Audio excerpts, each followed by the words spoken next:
Muy bien, buenas noches. Bueno, un saludo especial tanto a las personas que nos acompañan hoy presencialmente en el Foro de Medellín, como a las personas que se han conectado por Zoom para esta actividad. Es la primera actividad del seminario sobre la formación del analista que realizamos en este año 2024. Seguiremos la misma secuencia que hemos tenido hasta ahora, primero y tercer jueves de cada mes. Nuestro próximo encuentro sería el jueves 7 de marzo, que sería el primer jueves de marzo. Y vamos a continuar con el trabajo sobre la formación del analista, más o menos en la línea que habíamos propuesto desde la vez pasada, desde el trabajo que hicimos el año pasado, y que sea como el momento para dar las gracias a Carlos Antonio Garzón. Carlos, ahorita te presento un poquito más, pero por lo menos lo que quiero decir es que Carlos es un colega nuestro del Foro de Medellín que va a hacer nos va a presentar una elaboración sobre el deseo del analista. Él ahorita pues hará un poquito como más la presentación, así que hoy vamos a hacer ese trabajo. En el mail que ustedes debieron haber recibido, no mandamos todavía bibliografía. Vamos a continuar un poco con el texto de la nota a los italianos y el comentario de Colette Soler, porque vamos a seguir la vía un poco de este problema del deseo del analista y por un lado, por el otro planteamiento que nos hemos hecho, que es el acto analítico, como define Lacan, el pasaje de analizante a analista. Vamos, es como la trayectoria que hemos estado recorriendo. Y como les decía, no envié material, pero anuncié algo, y es que vamos a trabajar, al menos en este primer semestre, siguiendo también una línea que a nivel internacional se está siguiendo, porque el 2 de mayo del 2024 en París se va a realizar el octavo encuentro de escuela. Se va a realizar la cita internacional, que es sobre cómo hacer hablar la angustia, pero dentro del contexto de la cita internacional también se hace siempre un encuentro de escuela. Y el tema del encuentro de escuela de este año se llama Saber e Ignorancia en el pasaje al analista. Entonces voy a leer brevemente parte del tema que está presentado, porque lo que voy a procurar es que nosotros sigamos nuestro recorrido con este seminario, pero que colateralmente podamos mantener el diálogo con lo que a nivel internacional se está planteando precisamente ahora sobre la formación del analista. Es un tema que no hacía mucho tiempo que no se trabajaba muy específicamente, que no nos dedicábamos a repensar la problemática de la formación del analista. Entonces, creo que es un buen momento para nosotros. Nos podemos nutrir del trabajo que se está haciendo a nivel internacional. Entonces les voy a leer, yo voy a procurar mandarles, estos se llaman aperturas. Los que han estado asistiendo al seminario, a los seminarios que hemos ido haciendo sobre la angustia, hemos comentado los fragmentos, o sea, los fragmentos que son pequeños textos sobre cómo hacer hablar la angustia que se han ido publicando. Eso es los seminarios de la cita internacional de la IF. Es que tenemos dos instituciones que hemos querido ver cómo las hacemos pues, conocer. Y por el otro lado está el trabajo de escuela. El trabajo fundamental de la escuela es la formación del analista. Digamos, el objetivo fundamental de la escuela es la formación del analista. Entonces, yo les voy a estar haciendo llegar estos pequeños textos, unos son más cortos que otros, sobre el pasaje de analizante a analista. Entonces voy a leer brevemente este, que es el primero, que fue escrito por el Colegio Internacional de la Garantía.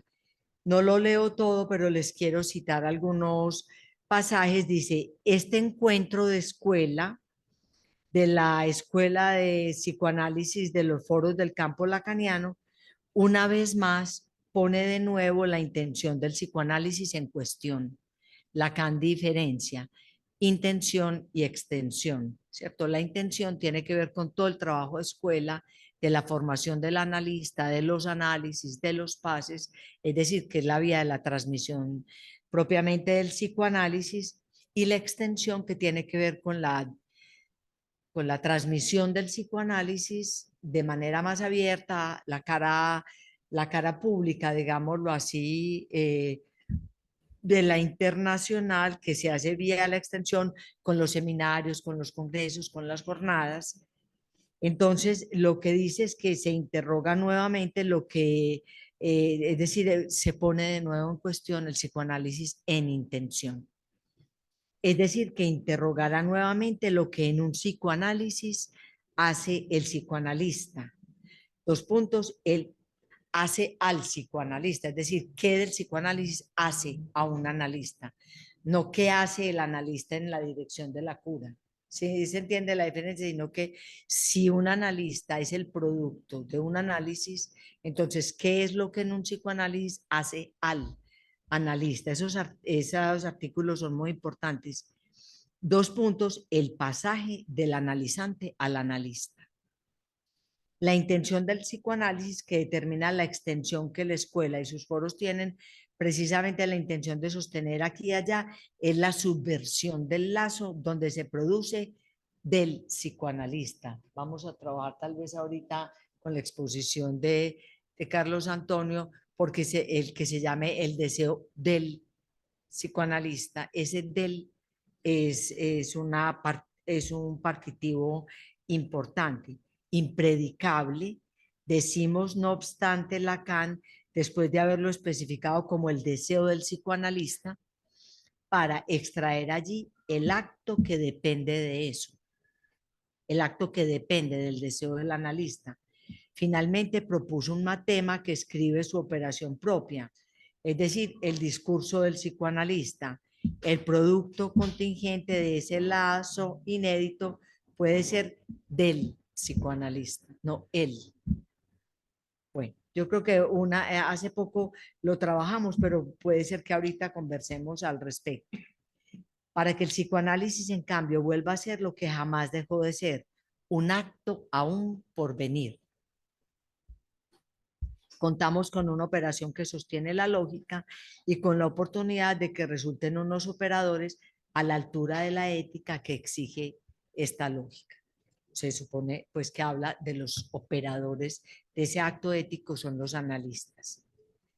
Entonces, el Colegio Internacional de la Garantía, no sé si se acuerdan que con la participación que hizo María de los Ángeles Gómez, nos habló del trabajo del CIY y sus diferentes actividades. Este CIY sostiene el dispositivo del pase y la experiencia viva que emana de ahí. Cada pase es recibido con la más grande consideración con respecto a lo que constituye las transformaciones de la travesía de los análisis, aquí y allá. Pero lo que orienta los carteles es evidentemente los carteles del pase. Es evidentemente una atención particular a aquello que puede denotar en los testimonios ese paso al analista. Bueno. Este pasaje al analista que puede procurar un análisis produce una transformación radical en la relación al saber, es decir, al inconsciente. El psicoanálisis es una experiencia de saber, es lo que lo constituye como didáctico, pero si acabamos de decir que el saber que está en juego es el inconsciente, ¿cierto? Quiere decir que no estamos hablando como de una teoría psicoanalítica recogida en torno al psicoanálisis, sino lo que queda, esos restos de saber que se van constituyendo como producto de cada experiencia analítica. Esta experiencia de saber comienza por algo, entre comillas, que escapa completamente a aquel que sufre.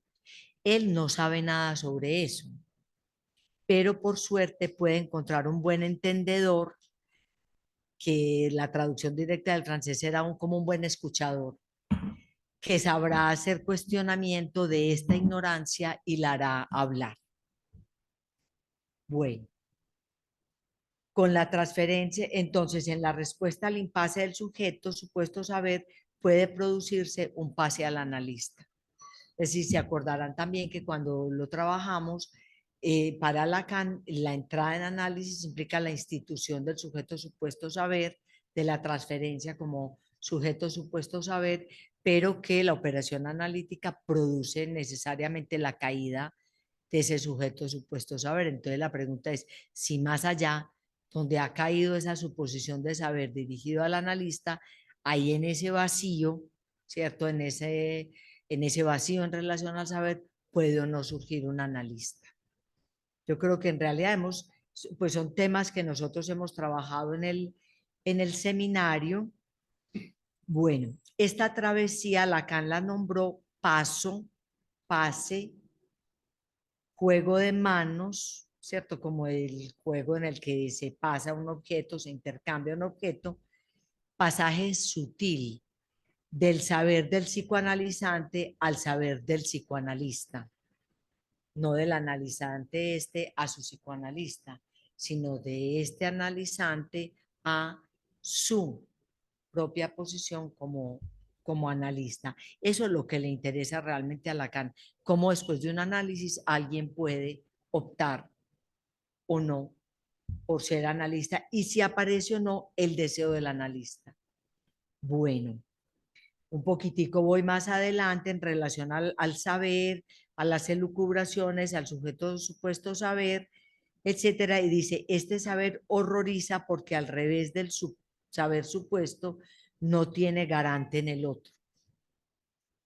Horror del saber, dice Lacan, para subrayar lo que está puesto en juego en este pasaje, porque el saber se revela conectado a un goce que no hace relación, proporción, y por lo tanto conduce a enfrentarse al impasse sexual, o sea, a la castración y al goce contiguo.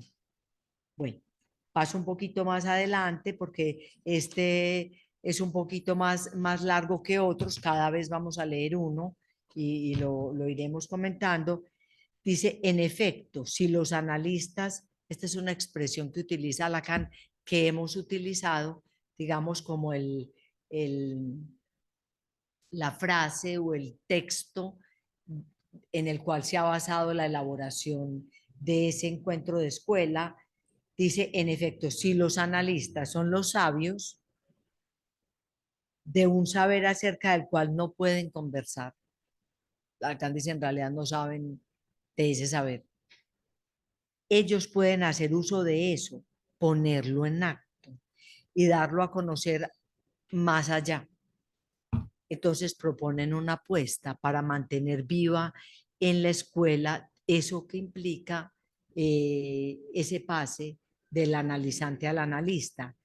Dicen, yo pienso que es del orden de una apuesta, deseemos que los AME y los pasadores que ellos designan estén abiertos a lo inesperado y a lo inescuchado de los efectos de ese saber no sabido. Del lado de los carteles del pase, contemos con la sabiduría de su ignorancia. La escuela, la escuela siempre empezada de nuevo para que haya chance de analista. Bueno, si quieren ahorita comentamos un poco más al respecto. Entonces, hablamos al final también sobre esto, Carlos. Pasemos a tu exposición. Te doy la palabra. El título que pusiste. Sobre el deseo del analista, pero traigo varios Bueno, apuntes, yo ya les voy a comentar.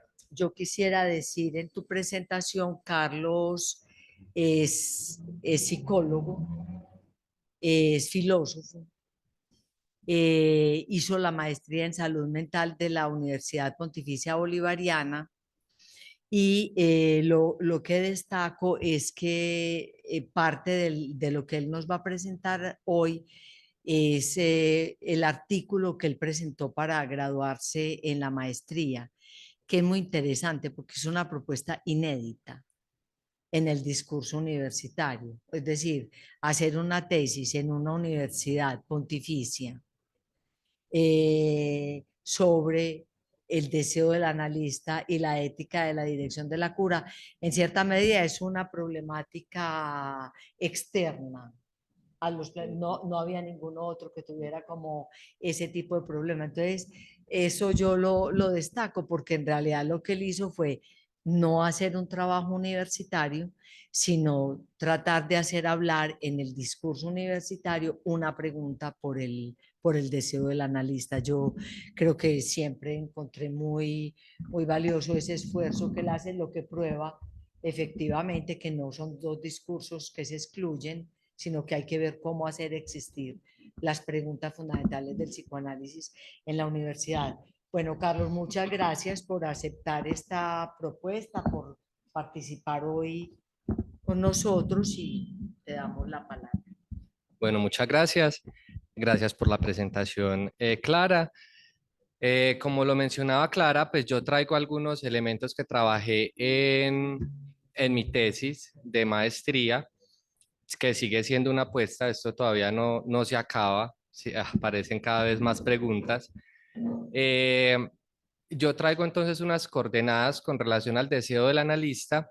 Mis coordenadas para trabajar sobre el tema fue sobre todo la ética del psicoanálisis, ¿cierto? Entonces, me centré mucho en ese seminario, en el de la ética del psicoanálisis. Ahorita que Clara nos leía un poco sobre esa presentación, esta dimensión ética del analista que es fundamental.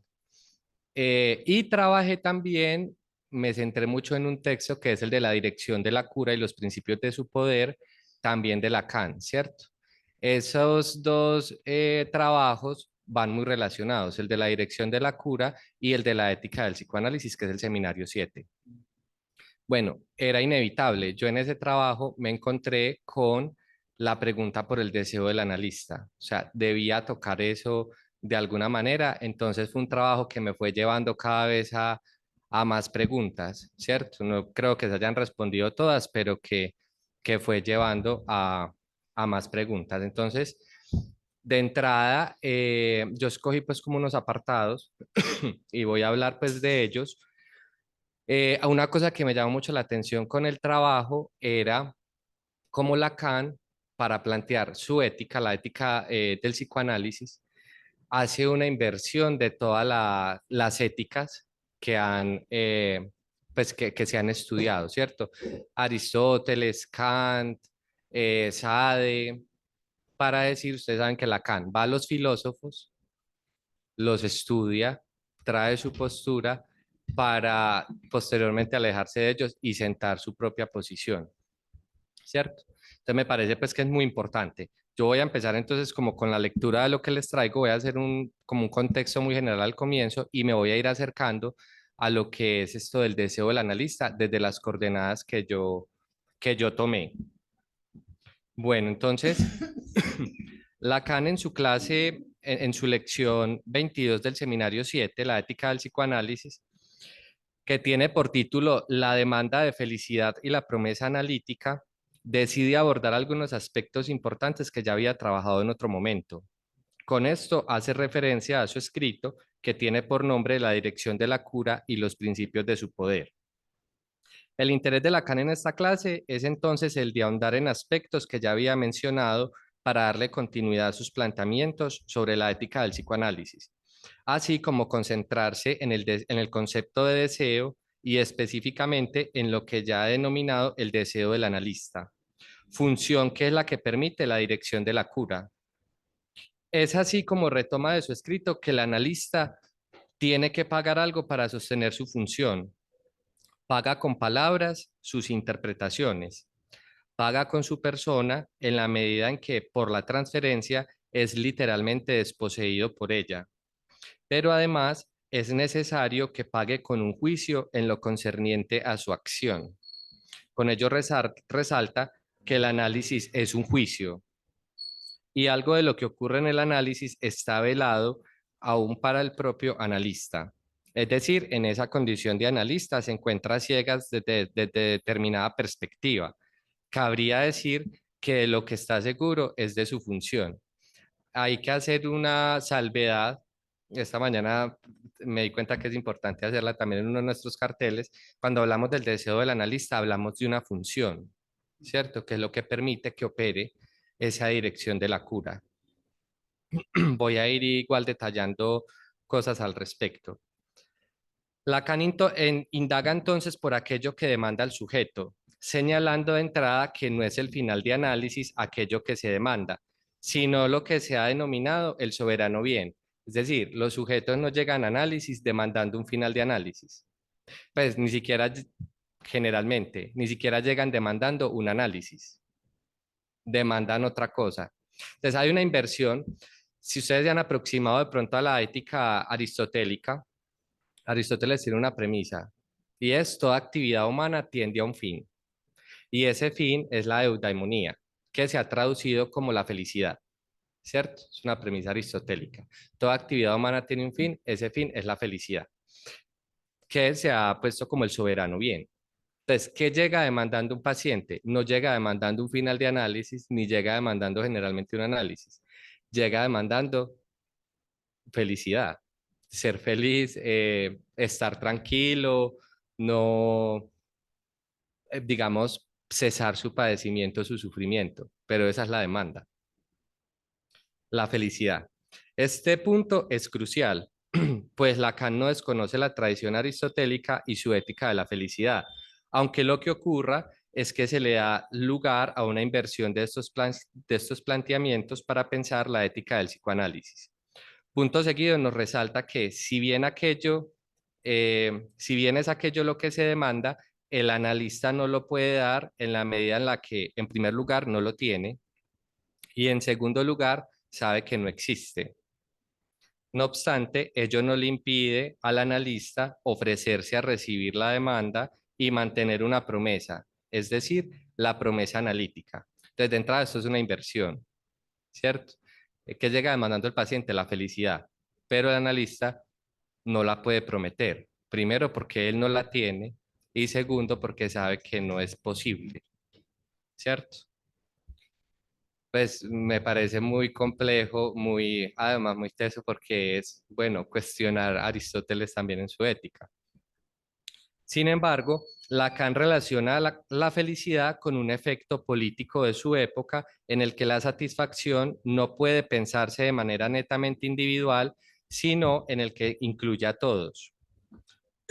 Aquí cito: no podría haber satisfacción para nadie sin la satisfacción de todos. Con esto se muestra el contraste que se identifica entre la disciplina de la felicidad de Aristóteles y los planteamientos del psicoanálisis. Cabe hacerse la pregunta: si en el psicoanálisis no se trata de la felicidad, entonces ¿de qué se trata? El psicoanálisis posibilita al sujeto ubicarse en una posición tal que las cosas, misteriosa y casi milagrosamente, le vayan bien, que las tome del lado adecuado. Eso es una cita de Lacan. En lo concerniente al sujeto en calidad de analizante, hay un movimiento. En cuanto al analista, se conserva el carácter velado, incluso no puede saber todo lo que ocurre en el análisis, aunque no lo aleje de su pretensión. Cito: el advenimiento de la objetalidad genital y el acuerdo con la realidad. ¿Cómo es posible esto?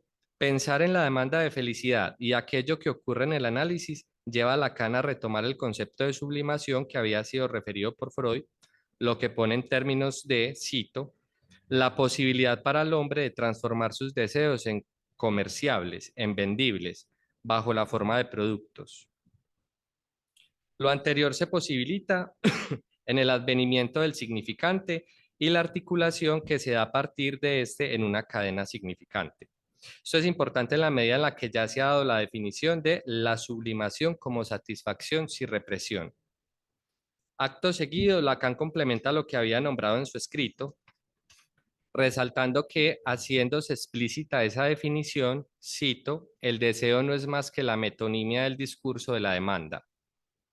Además, esa relación propiamente metonímica de un significante con el otro que llamamos el deseo no es el nuevo objeto ni el objeto anterior, es el cambio de objeto en sí mismo, o sea, es un movimiento muy particular. El planteamiento anterior dirige la pregunta por el deseo, por lo que ello es. Para esto Lacan recuerda que realizar su deseo se plantea siempre necesariamente como condición absoluta. Que se plantee en estos términos implica su relación en primer lugar con la demanda, por lo que ya ha sido nombrado, la articulación con el significante y por ende el lugar de la metonimia. Ahora bien, el apunte de Lacan al mencionar la condición absoluta hace referencia a lo destinal y específicamente lo trágico que implica la realización del deseo. Lo que puede pensarse en primer lugar como la muerte, sin embargo, se verá que el asunto está dirigido del lado de la segunda muerte, pues en el seminario 7. Lo concerniente a la segunda muerte, Lacan la trae del lado del análisis de lo bello, pues está referida a aquella a la cual se puede aún apuntar cuando la muerte ya ha sido lograda. Reconocer la muerte como aquello que nos permite apuntar a la concepción de vida implica necesariamente remitirse al concepto de pulsión de muerte que ya Freud había propuesto y toda la lógica que implica pensar la pulsión en el sujeto. Ahora bien, reconocerla se da, cito, por la virtud del significante y bajo su forma más radical. En el significante y en la medida en que el sujeto articula una cadena significante, palpa que él puede faltar en la cadena de lo que él es. Mantener un reconocimiento o una relación con la muerte es lo que Lacan introduce por la vía de la estética. Lo bello entonces hace parte de esa relación que se establece entre lo imaginario y el significante, lo cual es fundamental en la medida en la que rompe con aquello que se considera el ideal de belleza. Pues en la transición que se ha nombrado, a saber, la temporalidad que implica la vida y la muerte, Lacan introduce que se puede restituir lo bello. Nombrar la transición implica entonces pensar con el autor en un límite que existe siendo resultado de esa relación o transición. Con esto Lacan resalta que, cito, esto lleva a plantear la forma del cuerpo y más precisamente la imagen en cierta relación. La relación del hombre con su segunda muerte, el significante de su deseo visible. Está ahí la cita. Y en tanto seres de deseo, se piensa el cuerpo como aquello que se distingue del mero organismo, precio pagado por el significante, constituyéndose lo que Lacan ha nombrado la falla en ser. El límite al que se hace referencia con lo bello, Lacan lo trae también como el límite que se encuentra con el otro con mayúscula y a partir del cual se da lugar con el fantasma y el sujeto de goce. La falta en ser del sujeto está dada por el atravesamiento del lenguaje en el sujeto. Allí toda conjunción sexual se complejiza, siendo una referencia al complejo de castración que ya se había nombrado en Freud. Un poco lo que ahorita Clara nos leía con la presentación de la cita. El fantasma se constituye entonces en el fantasma del falo, en la medida en la que el sujeto se encuentra con la falta en ser. No podrá poseer el bien soberano, sino que tendrá que partir de otra construcción. ¿Qué construcción? Una particular en calidad de sujeto. Pero ya no estamos hablando de la felicidad, estamos hablando de una construcción. De esto se desprende aquello que enuncia Lacan, cito, haber llevado a su término un análisis no es más que haber encontrado ese límite en el que plantea toda la problemática del deseo. Pues con Lacan se trata de una ética del deseo. Esa es la ética del psicoanálisis, una ética del deseo. Todo esto remite a la idea de pensar el soberano bien con relación a la genitalidad y por ende el fantasma del falo. Lacan es claro al señalar que el soberano bien el sujeto no lo puede poseer, pero sí puede encontrar diversidad de bienes y hacer algo con ello, mediante el agotamiento de la demanda, que como ya se ha nombrado, encubre metonímicamente algo del deseo. Parece muy particular porque un sujeto llega demandando, pues demanda felicidad, no se trata de eso, no lo puede poseer. Algunos dirán, ¿qué es eso tan pesimista? ¿Cierto? No se puede ser, entonces no se puede alcanzar la felicidad, pero hay una diversidad de cosas y se puede hacer una construcción distinta de algo que funcione. Agotar la demanda. Así pues, cito, lo que el sujeto conquista en el análisis no es solamente este acceso, incluso una vez repetido, siempre abierto en la transferencia a algo de otro que da todo lo que vive su forma. Es su propia ley, cuyo escrutinio verifica el sujeto. O sea, hay que dar cuenta de algo de su propia ley, ¿cierto? De su deseo. Es la pregunta que se mantiene en un análisis. La pregunta por el deseo. Ahora bien, respecto al deseo del analista, como aquella función que posibilita la dirección de la cura, Lacan resalta que aquello que el analista puede dar es su deseo y lo que tiene no es más que su deseo, al igual que el analizado, haciendo la salvedad de que es un deseo advertido. Esta función nos lo resalta como una función en la que el analista no puede desear lo imposible. A propósito del soberano bien, no puede desear lo imposible. Como una función en términos de llamada de la distancia y un acercar en las palabras en que se expresa el teórico mismo. El complemento con el informe de Royamont, que es el lugar donde se da esta ponencia sobre la dirección de la cura y, y los principios de su poder, nos introduce en todo un planteamiento ético. El deseo del analista partiendo de una ética de la renuncia, es un término que pongo en cuestión, de la renuncia o la abstinencia, para mantener su función y así posibilitar la dirección de la cura. Pues porque además uno puede pensar que es un aprieto, un sujeto que llega demandando felicidad y el analista no la puede prometer, ¿cierto? Promete otra cosa. Me parece que es un aprieto, cómo se las juega el analista con eso que demanda el sujeto y que lleva es agotar la demanda. Bueno, efectivamente la dirección de la cura implica necesariamente la ética del psicoanálisis, es fundamental, casi que uno no puede pensar la clínica sin la ética. Ahora, ha surgido la pregunta por la ética de la que se trata. No se trata de una moral, pues cuando hablamos de una ética del psicoanálisis no se trata de una moral o del bien del hacer. La ética del psicoanálisis implica la formación de un analista. ¿Cuáles son las consecuencias de su ética? Las consecuencias de ello es la emergencia de lo que Lacan llamó el deseo del analista. No el deseo de aquel o este analista, pues no se trata aquí del terapeuta, o sea, no estamos hablando del deseo de este analista o del otro, sino de la función que posibilita nuevos análisis de nuestro campo en particular. La tesis de Lacan es que el analista no es un director de conciencia.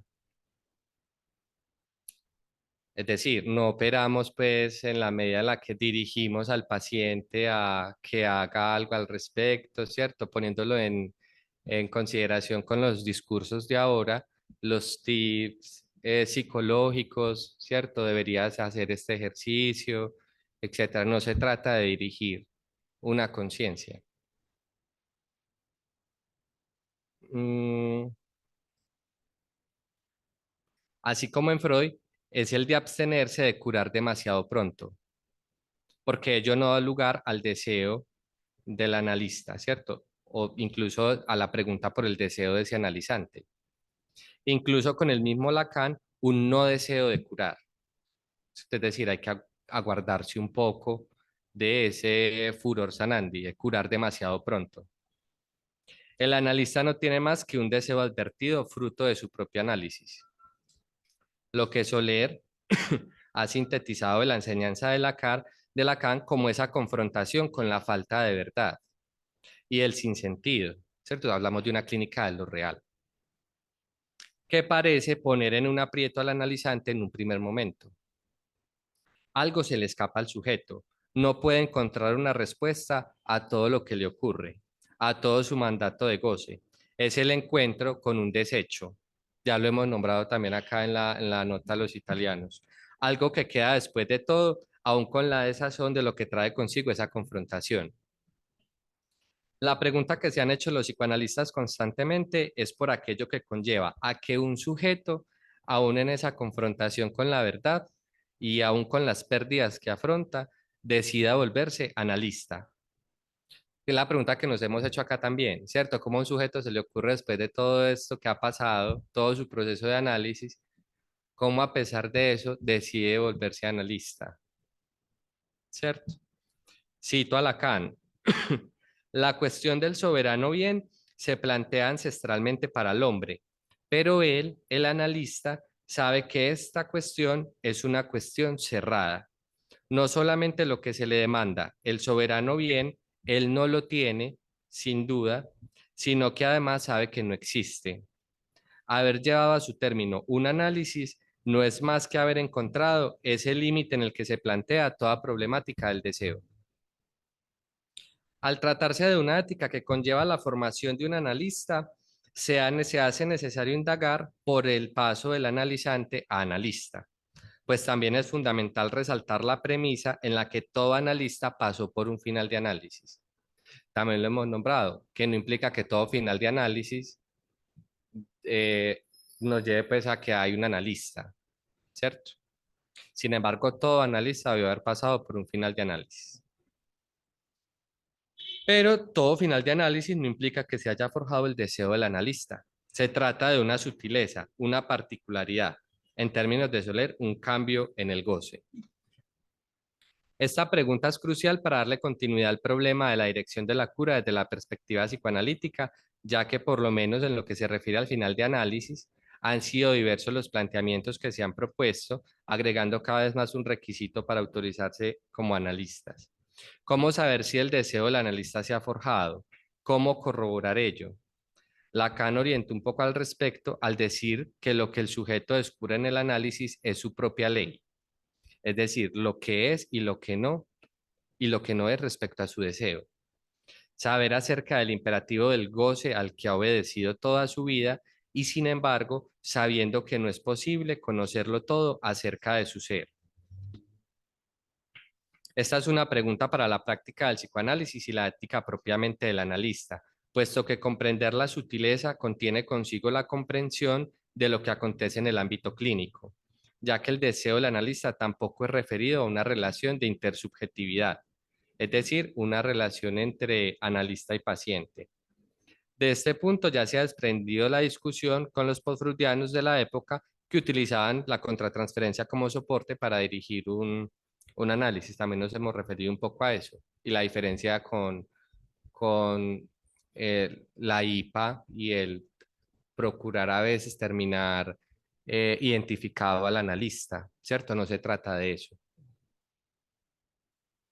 Esto da lugar a una posible relación del analista, pues una relación que yo he ido trabajando con el héroe trágico, relación que no es desconocida por Lacan al hablar de la ética del psicoanálisis. Se observa en esa relación que, como el héroe de la tragedia, el analista se interesa por una verdad sin miramientos y dispuesto a asumir lo que implica esa verdad, aunque al final no le deba nada a la misma, pues no se trata de una verdad en sentido estricto, es el encuentro con lo que era una ilusión e incluso, como lo enuncia Soler, implica un duelo con esa verdad aparente. ¿Cierto? Me llamaba la atención con esto que nos leía Clara, que dice, el sujeto con sus representaciones, si lo llamamos desde Freud, sus elucubraciones en Lacan, que es el sujeto que va, dice un montón de cosas, ¿cierto? Trae diversas teorías sobre lo que le sucede, agotando toda esa demanda y al final todo eso cae también, ¿cierto? Todo eso cae.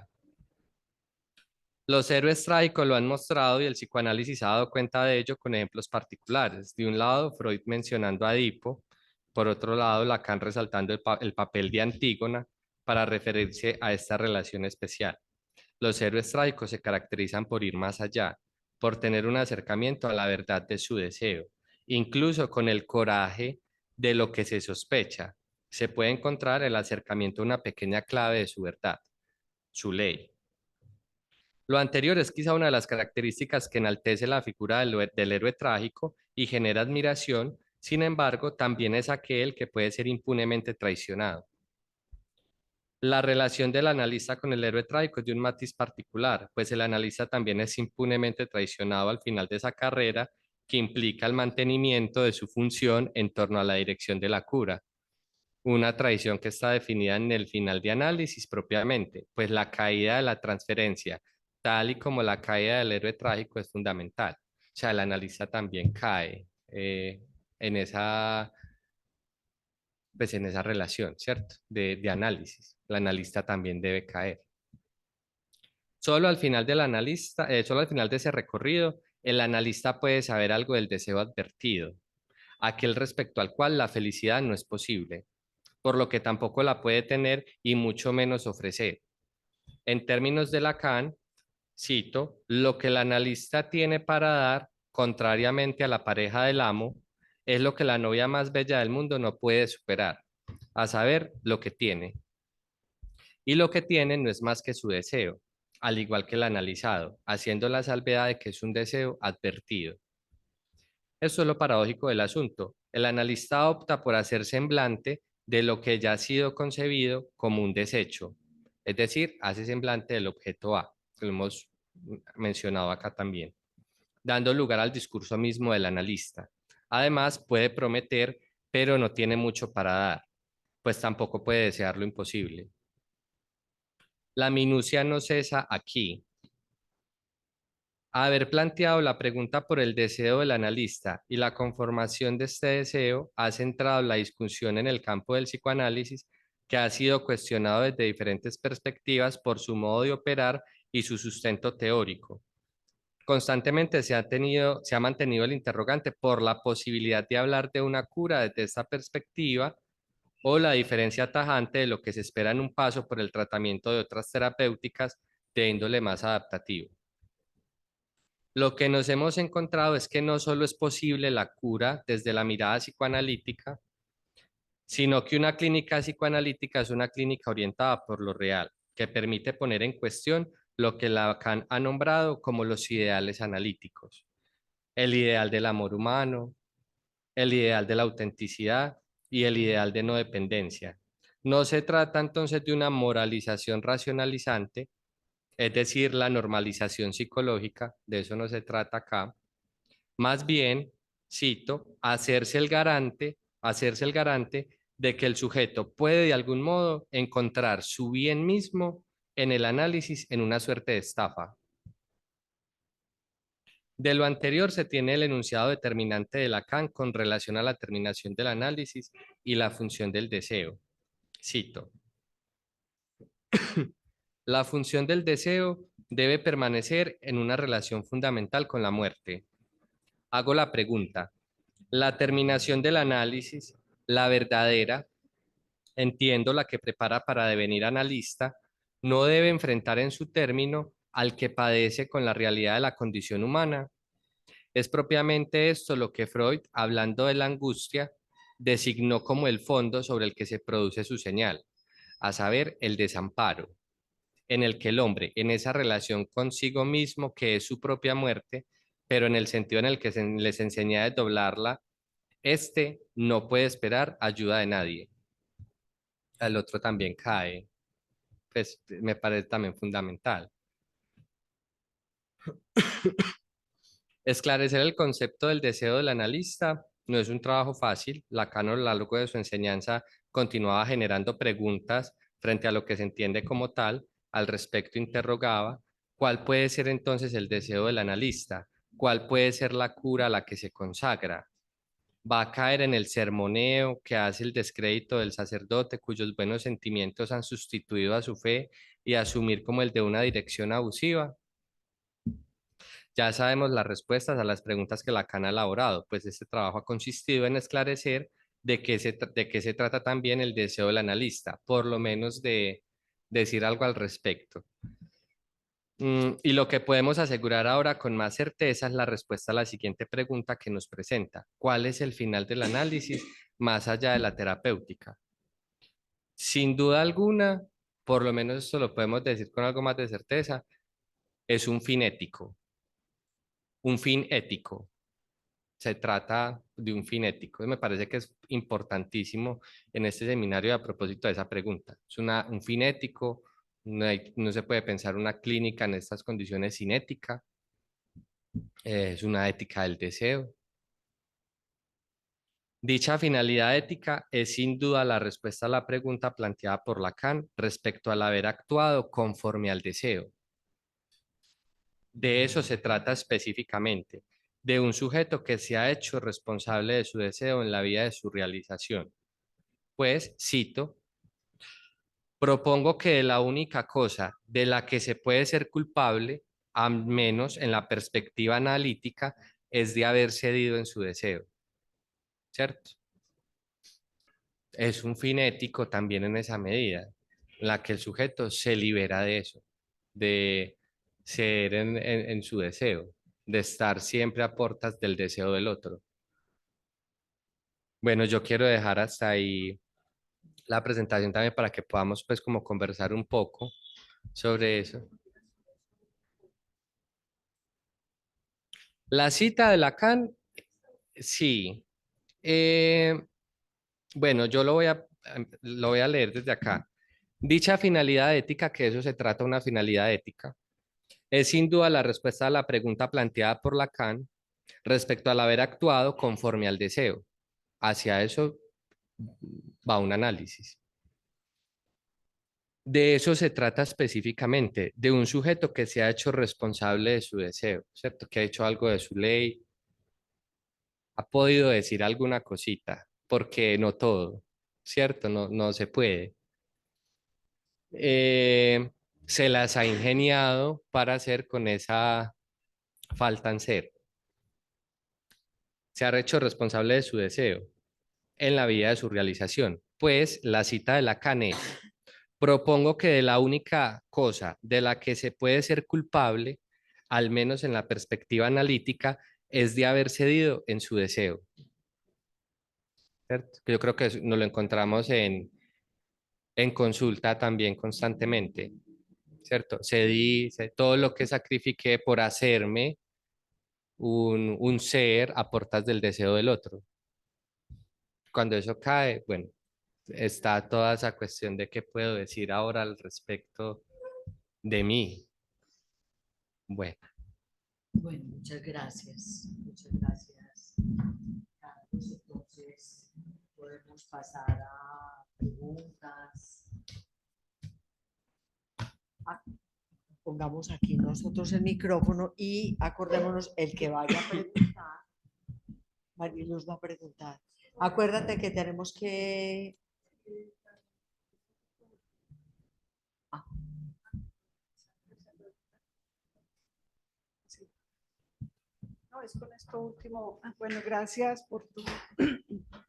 Pues me parece una maestría de salud mental, pues como una producción muy inédita, como decimos, porque no se espera, pues que en una maestría de salud mental, y como decíamos al principio, en la Pontificia Bolivariana, pues, y el tema de la salud mental,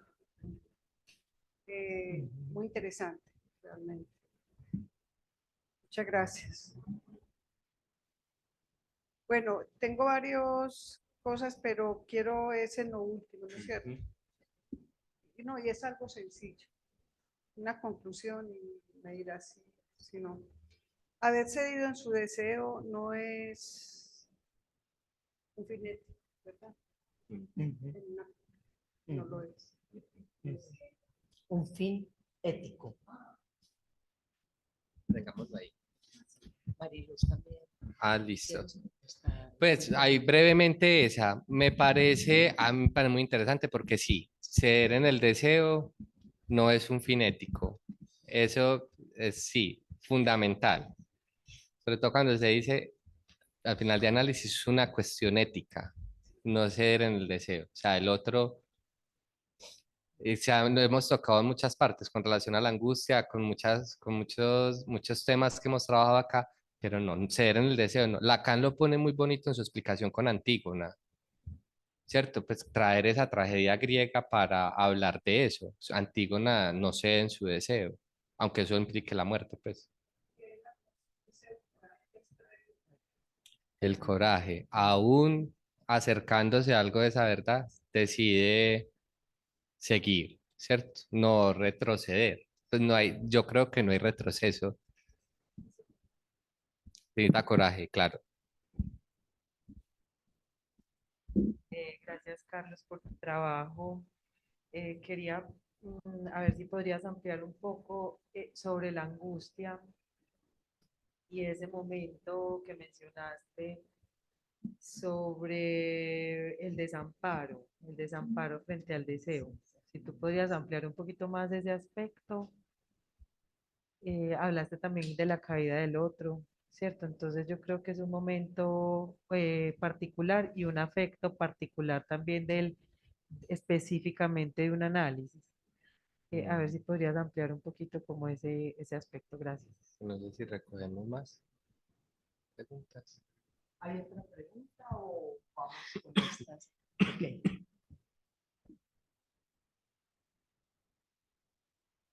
Hay que volver a leer esa cita porque Sí. es tan contundente. Es muy contento, hay que volver a leer ella.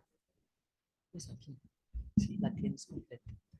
Bueno, yo tengo una pregunta, no sé si es del todo pertinente, pero pues me surgió escuchando a Carlos, cuando decía pues de que en un análisis no se parte de pensar en un bien soberano o de dirigir al paciente, pensaba en cómo se dirige el analista cuando ese paciente que tiene es un psicótico, por ejemplo, un autista, porque siento que ahí la demanda es diferente a cómo puede aparecer, por ejemplo, en una neurosis.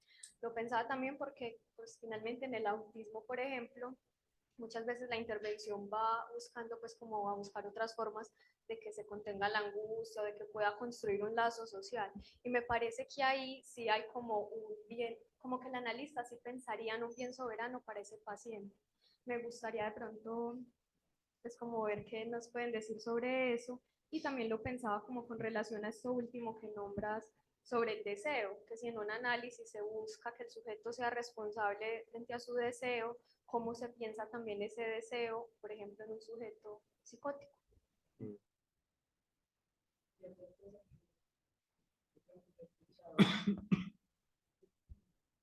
También si podrías ampliar un poquito esto de entre dos muertes, que yo no, la verdad no he podido comprender bien ese entre dos muertes, si de pronto puedes ampliar un poco más sobre eso.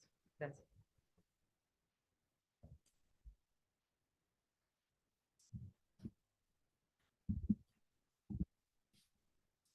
Bueno, yo trato de unir algunas cositas. Bueno, pues, miramos la posibilidad de volver a leer la cita, que es muy contundente, ¿cierto? Pues me parece que es fundamental a propósito de esa pregunta.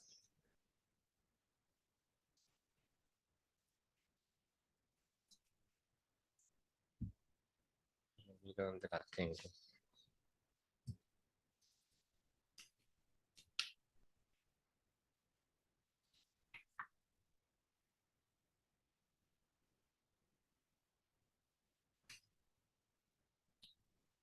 Eso que se me hizo. La tienes por ahí de pronto. Y la podemos buscar.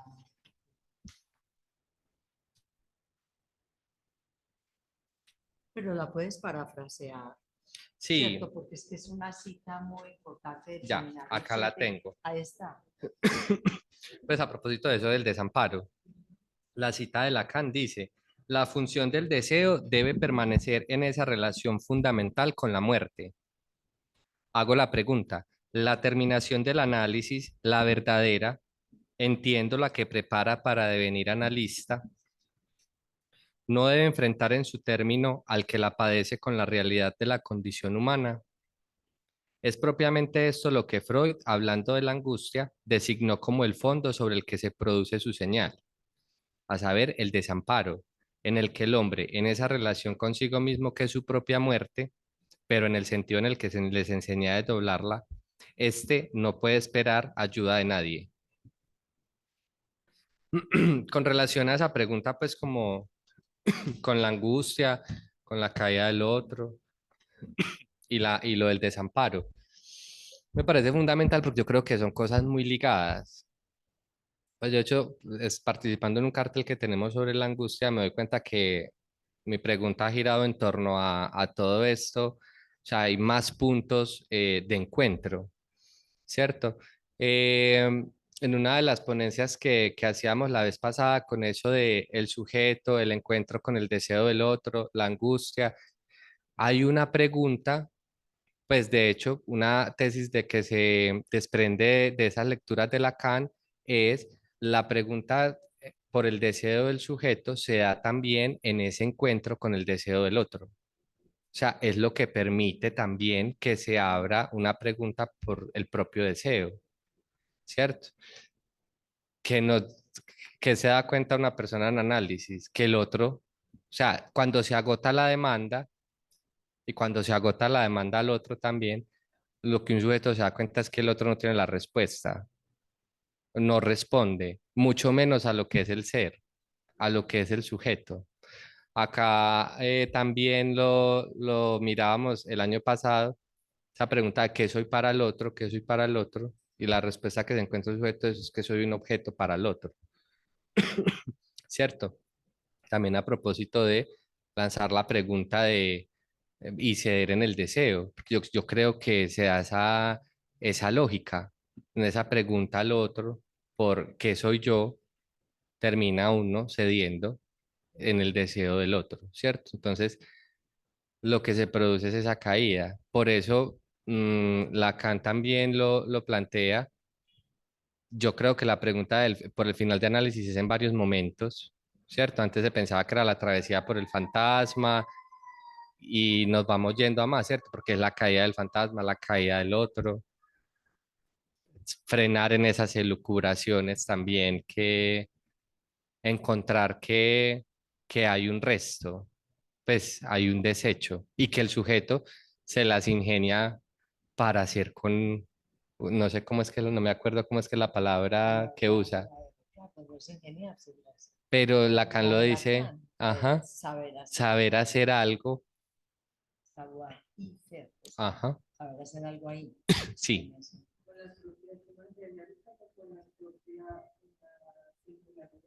Con los propios recursos. sí, que pues es una salida muy singular, ¿cierto? Y no implica ceder en el deseo, o sea, no implica más estar sometido al campo del deseo del otro, ¿cierto? Bueno, eso de pronto como por decir algo allí. Mm, con relación a la Haya, yo creo que la operación sí es distinta. Yo no sé si sería el soberano bien, pues en términos de felicidad.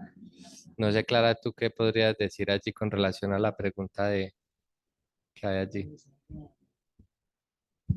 Sí, quisiera decir todavía algo más en relación a esta fórmula y a la pregunta que hace Mariluz, porque es que esa fórmula perdón, frase que tú nos traes es, digamos, como una concepción de final de análisis que tiene Lacan en el seminario de la ética.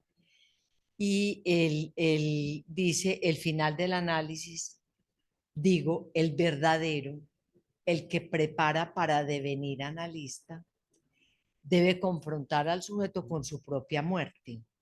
Es, digamos, el nombre de la castración, tal vez, que tiene Lacan en ese seminario. Pero él dice que en ese atravesamiento lo que se percibe es que no se puede esperar ayuda de nadie, ¿cierto? Que es lo que tú llamas la caída del otro.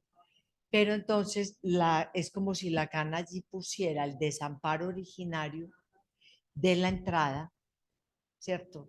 Que es como nadie me puede ayudar a nadie me puede ayudar. O sea, solamente hay un cambio de entonación que pasa, que pasa de nadie me ayuda, de la demanda dirigida al otro, al nadie puede hacer nada por mí. Y ahí, en ese punto, que Lacan dice es que el sujeto ha podido confrontar su propia muerte, su propia falta, eso es lo que prepara para devenir analista, o sea, que es de ahí, desde... Él compara entonces dos formas de la angustia, esa angustia de que alguien me ayude, digámoslo así, del principio, como para resanar ese desamparo originario, a ese punto final, Lacan dice, si no hay esperanza, no hay angustia. Esa es como una fórmula que él da. Entonces, ¿dónde está la angustia? Cuando uno está todavía ante, esperando la respuesta del otro. Yo no entiendo bien cómo hacemos, y bueno, no sé si algo más dijéramos en relación a esto, pero yo no entiendo bien como tu pregunta, porque esta fórmula de ceder en el deseo, no sé si a ti te parece que es de doble vía. O sea, el no ceder en el deseo del lado del analizante, ¿cierto? Que muchas veces uno consulta o que se mantiene en esa batalla por lo que implica estar siempre a merced del deseo del otro, ceder ante ese deseo. Pero, ¿qué sería ceder en el deseo del analista? O sea, sería caer en la consejería, Exacto. sería caer en la Dirección de psicoterapia, conciencia. en la dirección de conciencia, que no es difícil, es decir, no es un gran esfuerzo. Más bien, esa sería una falta de coraje del acto analítico, que implicaría caer en la tentación, angustiarse también él ante la demanda que se le hace, de no encontrar sentido, de querer esto. Yo creo que ahí esa fórmula uno la tiene que, pues la tenemos que explorar más, porque el no ceder en el deseo es para el paciente o es para el analista, Claro. ¿cierto? Sobre todo con las salvedades que va haciendo Lacan en ese seminario, que es con los ideales, Ujú. con la crítica que hace de ser un director de conciencia, y yo creo que la crítica que todavía hoy nos encontramos con relación a la clínica, pues y que se le hace a los psicoanalistas. Y que se le hace a los psicoanalistas, uy, ¿cómo así? Eso, allá, tanto tiempo, y entonces hay que, ¿cierto? Y la facilidad con la que se caen, demos el tip, propongamos esto y breve, ¿cierto? Además, psicoterapia, pues breve. Sí, de ceder en el clamor de la humanidad. Lo estoy tratando como de pensar la pregunta de Luz Adriana, porque habría un análisis distinto para la psicosis.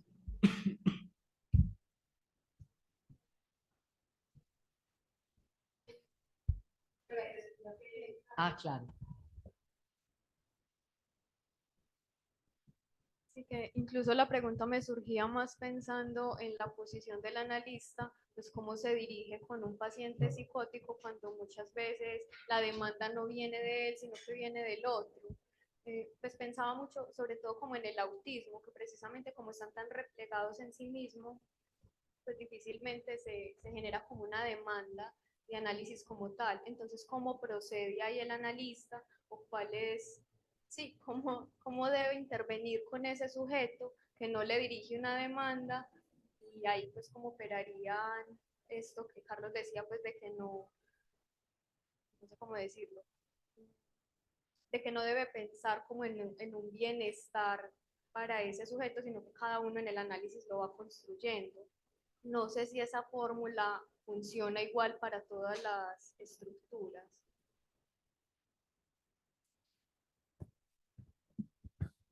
Yo diría que sí, porque de lo que se trata es, inclusive me gustaron muchas de las citas que Carlos trae, por ejemplo, un deseo advertido,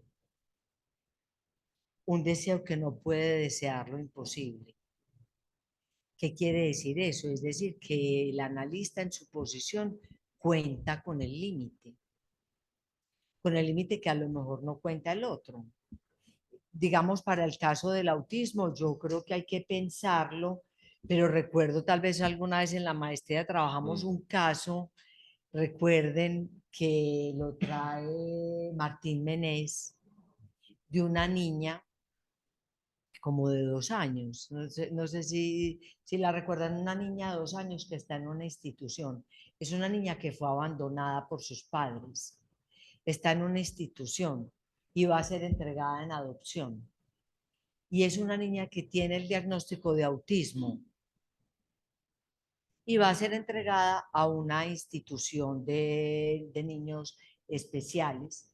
A ella, Martín Menés, es una psicoanalista francesa, ella hace como rondas y clínica en esa institución y ella percibe en esa niña que hay una mirada que está dirigida al otro y bien, que tiene un mutismo selectivo, que la niña no habla, que la niña no hace aparentemente lazo, tiene 2 años, no tiene mucho lenguaje, no tiene mucho manejo corporal.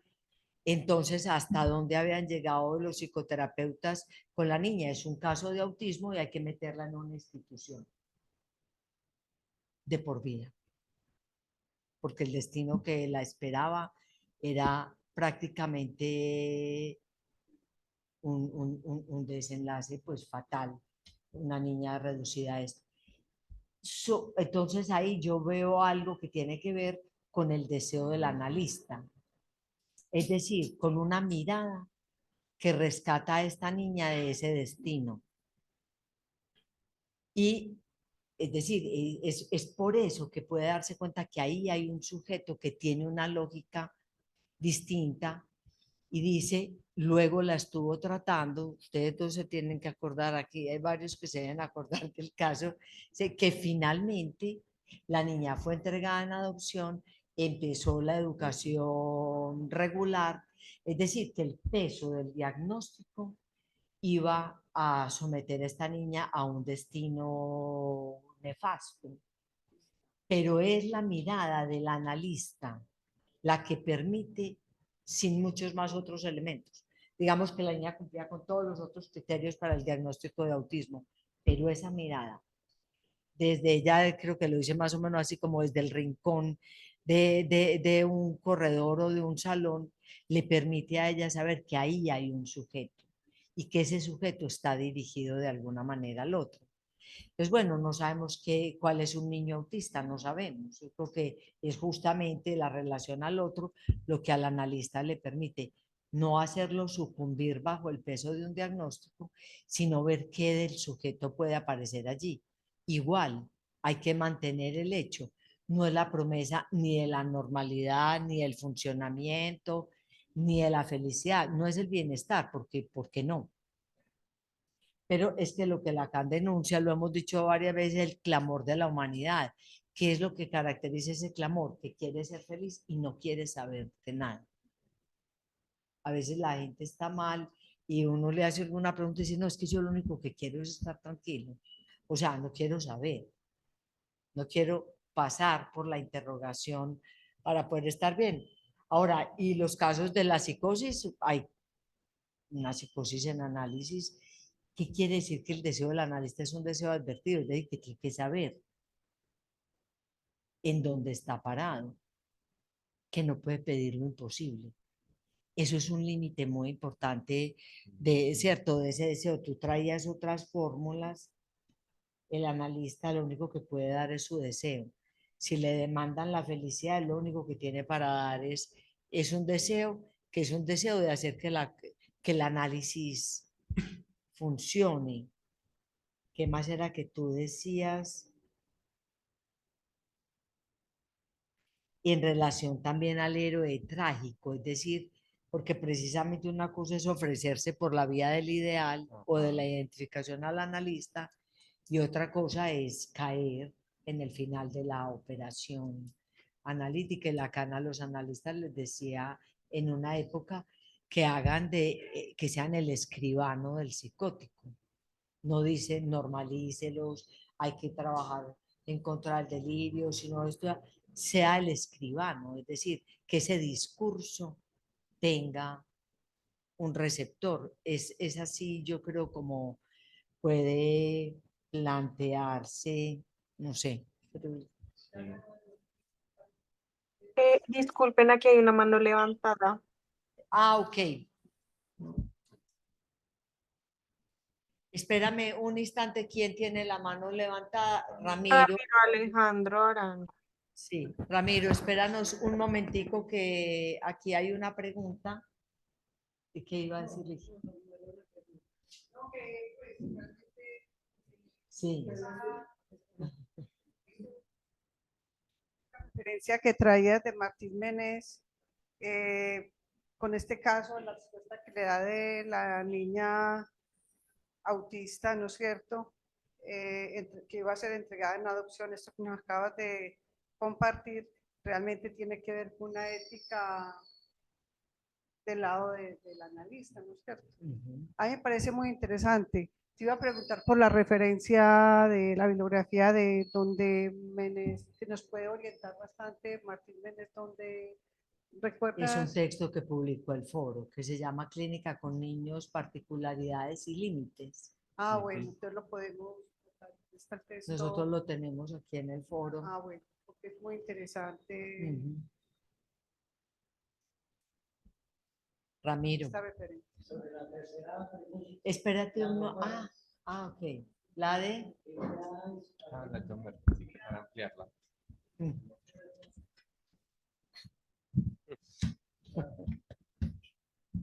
Y le damos la palabra. Sí. Démosle la palabra a Ramiro y trabajamos sobre ese tema. Y en cuanto a los temas también. Aquí. Listo, ya. Bueno, buenas noches. Es un poco una especie de algo que estoy tratando un poquito como de articular, que desde hace ratico vengo un poco teniendo una idea, y es cuando trabajamos y venimos hablando pues sobre este tema del deseo al final del análisis, y aparece un significante importante siempre referenciado en Lacan, y el coraje, ¿cierto? El coraje en relación al deseo, acceder al deseo, ¿cierto? A no ceder en el deseo. Eh, pero me hago un poco como una idea, quizá puede ser una idea eh, por ahora muy imprecisa, pero en relación al deseo planteo o pienso como dos cosas. Primero, como un primer momento de acceder, ¿cierto? Una especie de acceso al deseo, que uno podría decir, o al menos lo pienso yo así, eh, el coraje. El coraje sería un asunto como importante allí, desde donde el sujeto se apalanca para poder acceder a ese deseo, ¿cierto? Y cuando aquí mirando en la definición de la RAE, porque es lo que me hace un poquito como de resonancia, el coraje hace referencia sobre todo a un esfuerzo del ánimo. Y uno, digamos, en un sentido básico, uno podría decir, para un primer momento de acceso a, en este caso, al deseo, el coraje, el esfuerzo del ánimo sería importante. Pero también me hago la pregunta por lo que viene a continuación, después de ese acceso, de ese momento corajudo de acceso al deseo, y es el sostenimiento del deseo, ¿cierto? Que quizás, o así lo pienso, quizás no pase ya tanto por el esfuerzo del ánimo, sino más bien por algo así, para no utilizar la convicción, pero sí un convencimiento, que estaría también como en conexión con eso de estar advertido, ¿cierto? Entonces, eh, tengo un poco como la pregunta ahí, y es cómo pensar eso, porque para mí hay como una diferencia ahí que se me ha presentado entre un primer momento de acceso válido, el coraje, el esfuerzo del ánimo, pero después, desde dónde o con qué se sostiene eso, un convencimiento, eh, y estar advertido de cosas en relación al deseo. Entonces, no sé si mi pregunta es como es clara en ese sentido, pero tengo un poco como esa sensación de que hay allí una pequeña diferencia. Y cuando Jorge nos estuvo acompañando, eh, que estuvimos hablando también en referencia al texto de Ascofaré, que hablaba y vuelvo y menciono la referencia, del papel de la escuela para reavivar el deseo del analista, con lo que uno podría suponer que hay un momento donde el deseo puede caer en una deflación, ¿cierto? Entonces, plantea como esos dos puntos, que quizá en una secuencia uno podría pensar si hay un primer momento de acceso al deseo que requiere coraje, pero después vendría apuntalado en otra cosa, que no es propiamente del lado del esfuerzo del ánimo.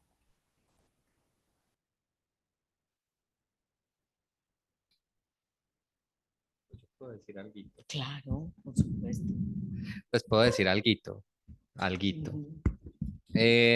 Bueno, porque me llama la atención. Yo creo que hay que hacer, a medida pues que ibas haciendo como la pregunta, pensaba, la pregunta iba como en una dirección donde yo decía, no noto la diferencia, pero después hay que volver a hacer la distinción entre deseo del analista a esa pregunta por el deseo que se va dando en la clínica, ¿cierto? Porque el deseo del analista es una función, es lo que permite que el análisis opere, ¿cierto?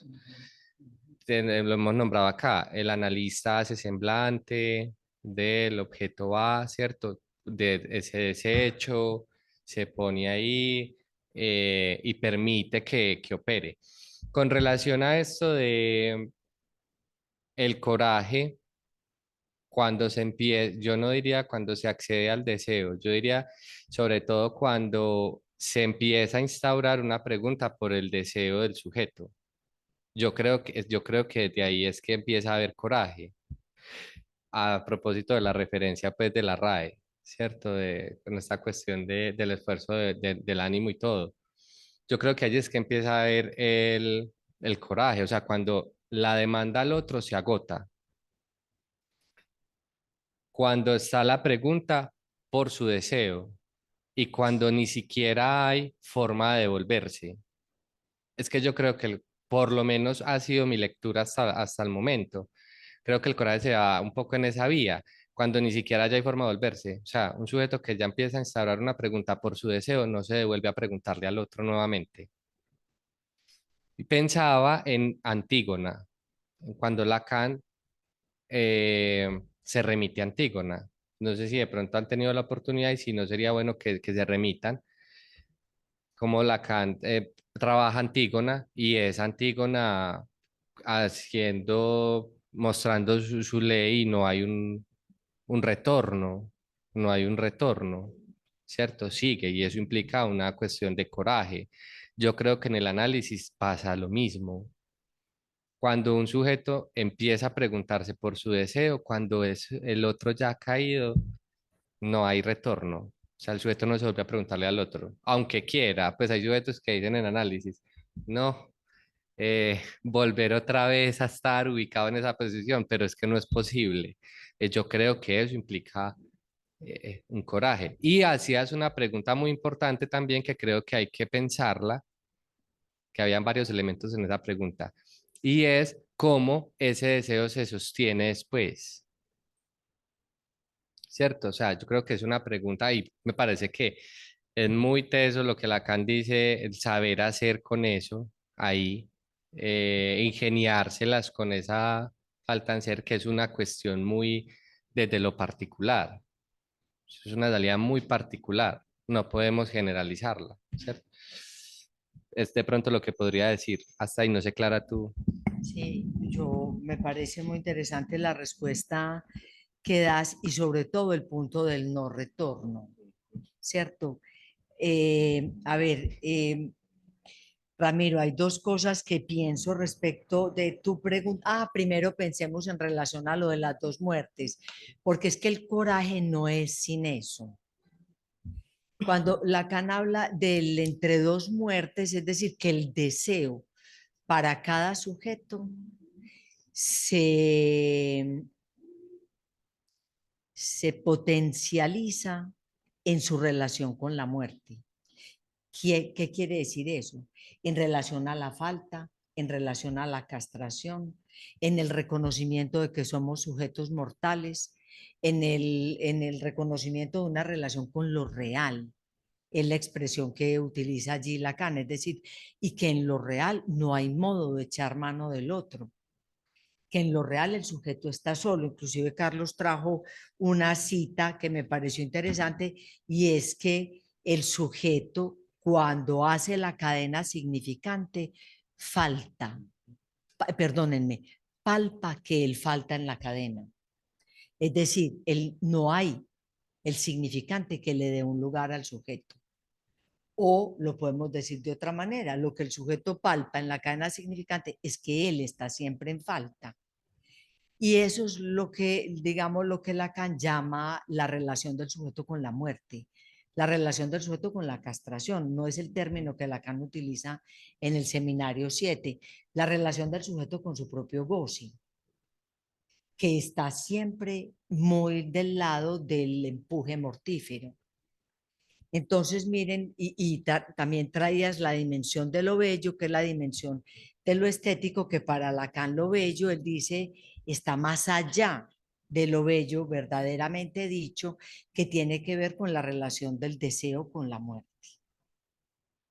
O sea, realmente yo creo que más que la teoría del inconsciente, lo que Freud descubre es que el sujeto no ama su bien. Por eso el analista, si tiene un deseo advertido, no promete lo que sabe que el otro no quiere.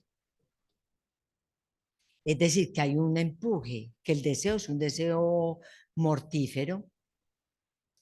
Entonces, digamos, en esta lógica está lo que Lacan llama la segunda muerte, que es un franqueamiento. Uno se puede quedar infinitamente en el análisis sin haberse decidido a hacer un franqueamiento que implica la ruptura, la separación, su soledad. Eso es lo que implica esa dimensión del coraje del lado del analizante. A veces hay que empujar un poco ese movimiento para que el sujeto pueda hacer ese atravesamiento, porque siempre queremos las garantías del otro. Pero el análisis nos lleva necesariamente a encontrarnos con esa soledad, con que no se puede esperar ayuda de nadie, con que no hay nada que el otro pueda hacer por nosotros, que el otro no nos puede salvar. Y ese es el franqueamiento. Pero entonces allí yo veo un problema, porque del otro lado estamos hablando del deseo del analista. Entonces, ¿dónde está el coraje? ¿Cierto? Porque Lacan lo compara, nos lo planteó también Carlos, con el héroe trágico, vencido, traicionado, exhausto al final de la carrera, pero que busca, que no cede la clave de su deseo. Uno de los ejemplos que Lacan trae ahí es ese Edipo, el Edipo, que él dice que lo que busca es la clave de la ley y lo que le interesa es ese coraje de Edipo, porque después, cuando se ha podido saber que él sí fue el que asesinó a Layo, no queda sino un único pastor y que ese es el que sabe. Después del diálogo con Tiresias, ya Edipo, rey, promulga una ley, la más severa, el castigo más severo para aquel que haya sido el asesino de Layo, el destierro, la castración, se propone la ley más severa.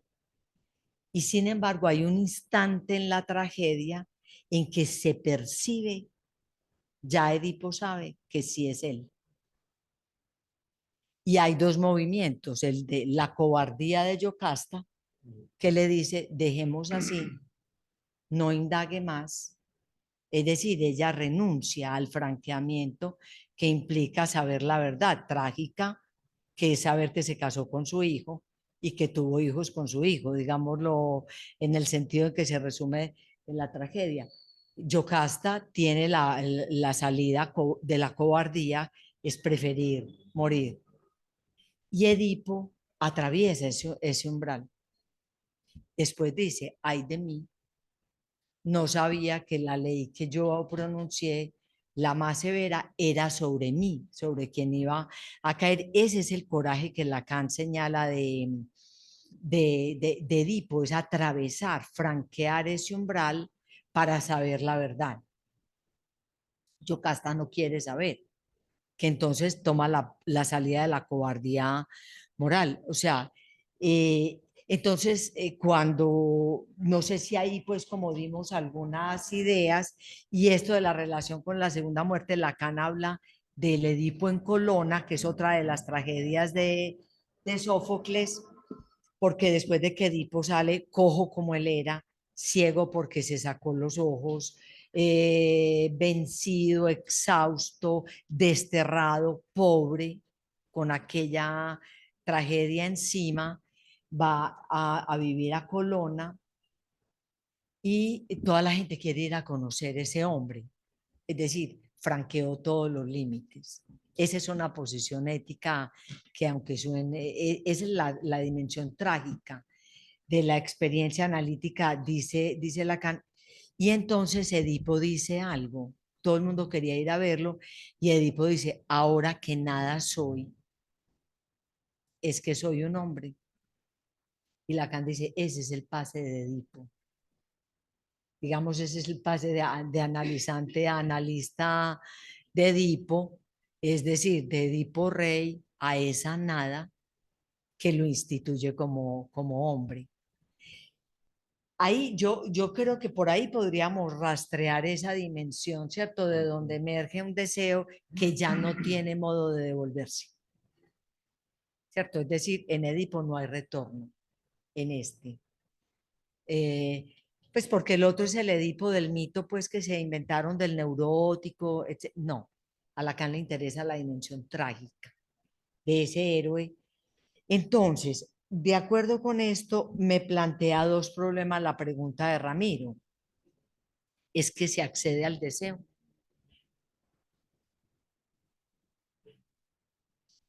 Si por definición el deseo es lo imposible, si por definición el deseo determina lo inalcanzable, ese franqueamiento es lo que Lacan llama, dice, al deseo no se accede sino por un franqueamiento, como el de Edipo. El deseo de Edipo es que sobre él caiga la ley, pero yo no estaría tan segura de que se accede al deseo, porque entonces tengo una pregunta que te iba a hacer a ti, o por lo menos lo hago a título de comentario, porque tú dices la conformación del deseo del analista. Y es como, sí, no, ¿cierto? Era Es para decir, surge o problematizar. no surge. Ajá. Es decir, ese deseo puede o no surgir. Y si tiene ese carácter de lo evanescente, de lo que puede o no estar, que hay una dimensión de la contingencia de ese deseo, ¿cómo sostener el deseo? Yo creo que lo que hay que preguntar es si hay o no un deseo que pueda o no sostener la dirección de la cura. No sé qué piensas, Ramiro, de esto, pero creo que me parece muy interesante lo del coraje como un esfuerzo de ánimo, es decir, se requiere valentía. Es un esfuerzo, ¿cierto? Quiere decir que lo natural no es que tengamos coraje. Lo natural es la cobardía moral, que es el no querer saber, que es mejor no saber de eso. Preferible no hacer un análisis porque nadie quiere saber de, de la verdad. Hay que hacer un esfuerzo para hacer ese franqueamiento. Pero entonces, ¿cómo sostener el deseo? Aunque le podemos dar otra interpretación que podría ser pensar si un analista lo es de una vez y para siempre, ¿cierto? Si ese es el funcionario del inconsciente, pero el analista lo es en su acto. Y me parece que muchas veces es un acto que requiere coraje. O sea, que el corte, que la suspensión, que cierta interpretación, que tiene que pagar. Muy interesante también o sea, paga todo el tiempo, con su palabra, con su persona, con lo más íntimo de su juicio. Eso implica un coraje, pero nada garantiza que la intervención del analista se mantenga siempre al lado de ese deseo. No sé. ¿Qué pensás, Ramiro?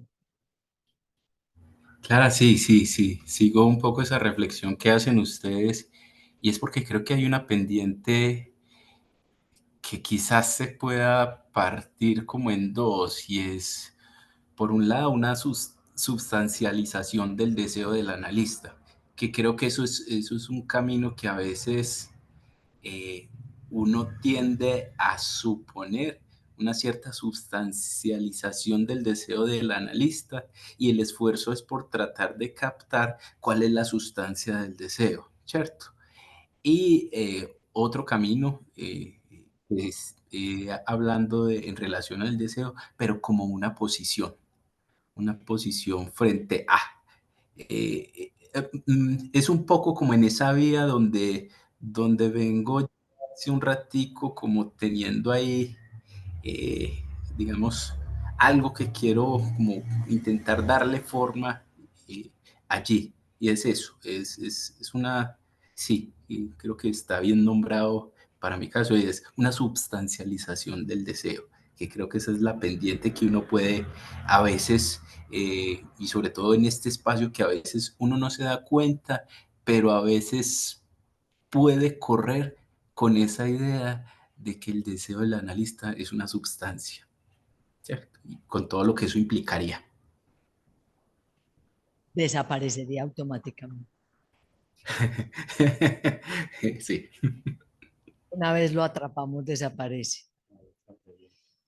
Otra pregunta tenemos en la Jorge. Sí, Jorge González tiene la mano levantada. Jorge, ¿puedes hablar? Abrir tu micrófono, tu cámara. Sí, ya puede hablar. Buenas noches. Espera, déjame ver la cámara. Ya, creo que ya puedo. No, dos comentarios. Que, digamos, en mi propio trabajo con la psicosis, creo que siguiendo la línea de lo que plantearon, en una lógica de ubicarse, o más bien dejarse ubicar por la psicosis en un sitio de súbdito, de escribano, de secretario. A mí digamos, la metáfora o el símil de Sancho Panza y del Quijote me ha servido como para pensarme mucho el trabajo ahí en la psicosis, donde a veces precisamente el estar en ese segundo plano, ser Pancho de la relación, con sus características como de lo preocupado por lo básico, de lo terrenal, casi del hambre del cuerpo, eh, permite en ese sitio poderle preguntar a veces a la psicosis sobre eso, preguntarle por las cosas que a veces se desprenden, que ya no se tienen en cuenta en la psicosis, que no son importantes, por ejemplo, a veces como la relación al cuerpo, pero desde ese punto, desde ese segundo plano, uno poderlo preguntar y en ese lazo se va generando algo yo lo decía porque me ha funcionado mucho para pensarse el trabajo con la psicosis. Y como segundo punto, eh, en este planteamiento, claro, de ese momento de desamparo, del encuentro con la caída del deseo del otro, eh, donde literalmente sí hay algo de la no esperanza, también a veces yo me pregunto por un punto casi de bisagra entre el querer hacer algo con eso que quedó, con ese subproducto que se da, o generar un contexto donde la respuesta casi es el cinismo, porque pues finalmente no soy nada. Eso es más como mi pregunta, ¿qué piensan ustedes sobre ese punto de giro que a veces se da después del encuentro con, con esa finalización de la esperanza? Una especie de cinismo. Sí, sí, justo estaba pensando en eso. Pero también pensaba, pues yo creo que es un punto fundamental, o sea, yo creo que un sujeto pasa un poco por esa posición. Pero también, que es lo que me viene resonando a mí actualmente con la pregunta que tengo, entonces un sujeto se las ingenia para hacer con eso, con esa falta en ser, con eso ese resto, eso que queda. Creo que también, no sé, Clara, de pronto si tú puedes ahondar un poco más en eso, pero yo creería que ahí también puede haber una salida, ¿cierto? No quedarse en una posición meramente, no sé, cínica, Pues no sé, también es una pregunta que por lo menos yo me vengo formulando en estos momentos y es como lo que puedo aproximar. Sí, pues muy poco podría yo también decir, pero Lacan dice que al final del análisis hay lo que él llama un saldo cínico. No quiere decir que el analista está en posición del cínico o en la posición del perverso, pero es decir, es un descreído del otro. Eh, porque aquí lo dice dramática, trágicamente, no puede esperar ayuda de nadie, pero en otro momento lo que Lacan dice es que precisamente lo que el análisis le ha enseñado es que no puede esperar nada, o sea, que él no le debe nada a la historia. Nos pasamos todo el tiempo en el análisis echándole la culpa a la historia, no le debe nada a la historia, no le debe nada al otro, no le debe nada a la verdad, porque también la verdad mentirosa cae, digamos, al final, es decir, es un final por lo real, que sería distinto y allí, digamos, esa posición de no esperar más del otro es lo que tal vez Lacan llama ese saldo cínico. No quiere decir que opere realmente con eso, no hay más que esperar, ¿cierto? Y creo que la posición de un analista, porque es un cambio de posición, lo recordaba Ramiro hace un momentico, es un cambio de posición, es un cambio de si espera o no del otro, de si ya sabe que no hay nada más que buscar. También Carlos lo trajo, es decir, haber llevado su análisis hasta las últimas consecuencias, hasta el final, es lo que le permite saber que no hay bien soberano, que no hay nada que prometer. Pero eso lo diría en relación a esa idea que Lacan trae del saldo cínico, que a lo mejor la podemos desarrollar un poquito más, porque hay un asunto con el que no me parece problemático, como tú lo dices, el siervo de la no esperanza. Es decir, no tener esperanza no lo hace a uno siervo, lo hace libre.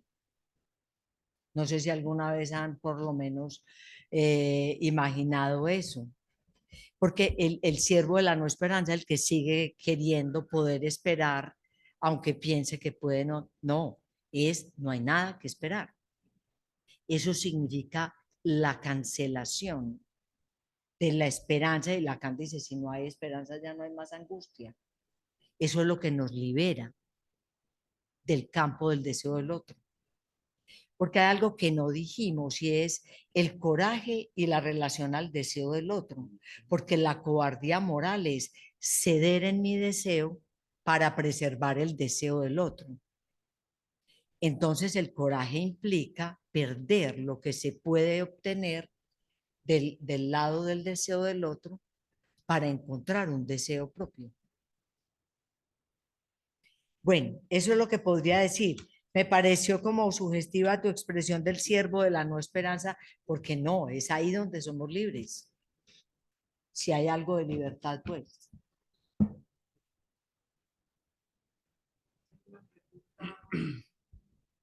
Muchas gracias. Perdón. Ah, ok.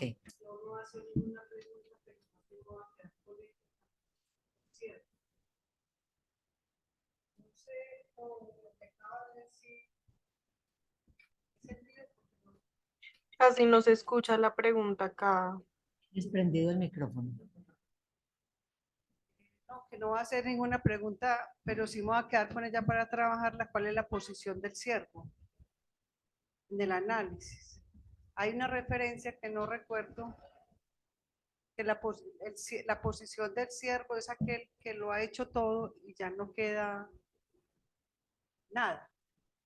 Lo ha hecho todo. Yo quiero buscar esa definición porque me Pero no es del parecería... psicoanálisis, o sea, ¿cuál es Ajá. la posición del siervo? ¿Cuál es la afirmación que se hizo? ¿Cuál fue? Esta última. El siervo, ¿cómo fue que le dijo? El siervo. No, él dice que entonces si no hay más esperanza, quedamos como el siervo de la no esperanza.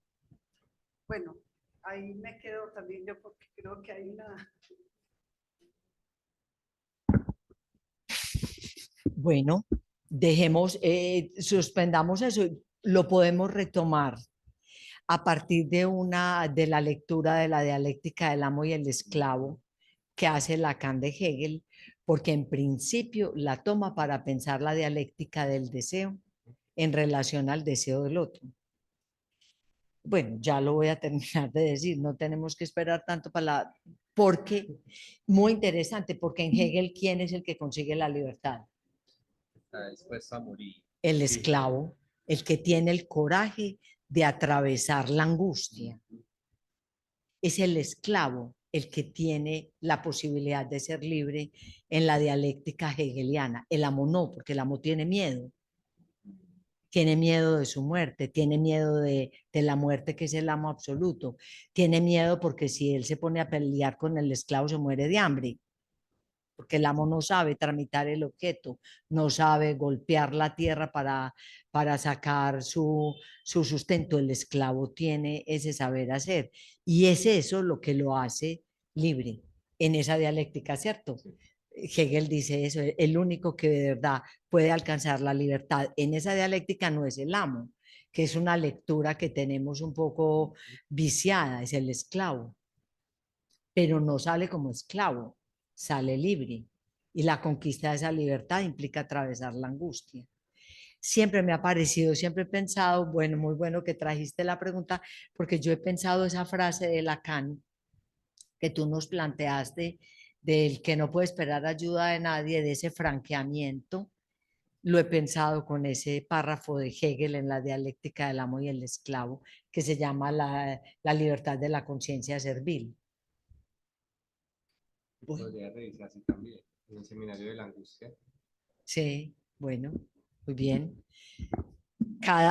Yo creo que cada encuentro es un montón de líneas que nos quedan abiertas en el trabajo. Muchas gracias. La próxima sesión de este seminario es el 7 de marzo, primer jueves de marzo. Les vamos a mandar información y les mandamos pues material. Muchas gracias. Gracias a todos en el Zoom, a Jamie por apoyarnos en relación a esta conexión. Que tengan una buena noche. Buenas noches, gracias. Gracias, Jamie.